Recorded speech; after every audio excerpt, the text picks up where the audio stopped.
સાંભળો. સ્વામી વીરપુર પધારેલા. વીરપુર કોનું? જલારામનું વીરપુર. જલારામ બાપાનો ઇતિહાસ સ્વામિનારાયણ ભગવાનના સંત ગુણાતીતાનંદ સ્વામીને જોડાયેલો છે.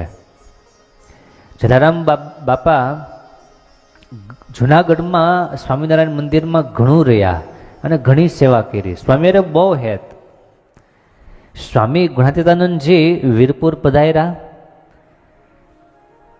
જલારામ ભગતે સમાચાર સાંભળ્યા કે સ્વામી આવ્યા છે, એટલે ખાસ સ્વામીને લેવાને માટે બોલાવવા માટે આવ્યા અને સ્વામી ત્યાં પધાર્યા. એની જગ્યામાં બેસાડ્યા. સ્વામી બહુ રાજી થયા.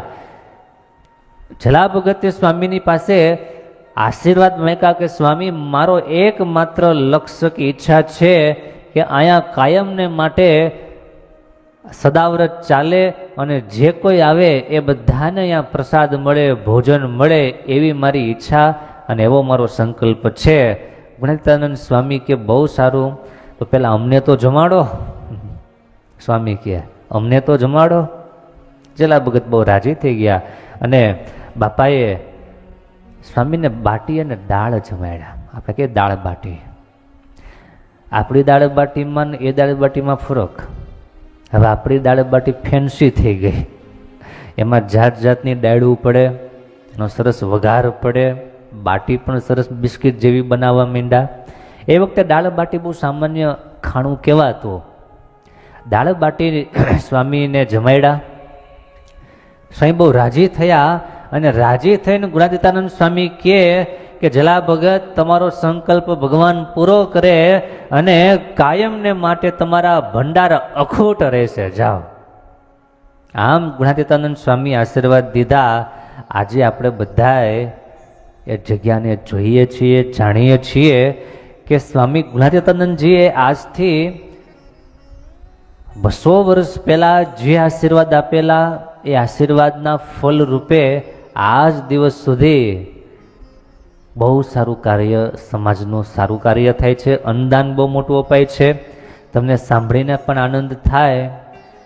અયોધ્યામાં રામલલાનું સ્થાપન થયું, એની પ્રતિષ્ઠા થઈ. ત્યારથી આજ દિવસ સુધી મેં સાંભળ્યું છે કે દર વર્ષે કે દર મહિને જલારામ જગ્યા ટ્રસ્ટ દ્વારા ભગવાનના થાળ થાય છે. ભગવાનના થાળની સેવા થાય છે, એવું આપણે જાણ્યું છે. બહુ આનંદની વાત. આપણે ગુજરાતીઓ માટે સંત શિરોમણી જલારામ બાપાના ચરણોમાં સત્સત વંદન સાથે મારી વાત રજૂ કરું છું.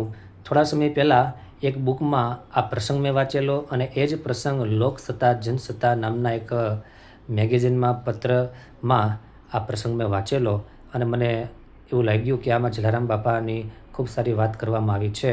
તો બાપાના મહિમા વિષયક આ વાત કરેલી, જલારામ બાપાના કાર્ય તેમજ અયોધ્યામાં જે બાપાનો સદાવ્રત ચાલે છે અને ભગવાનનો થાળ થાય છે એ અંતર્ગત વાત કરેલી.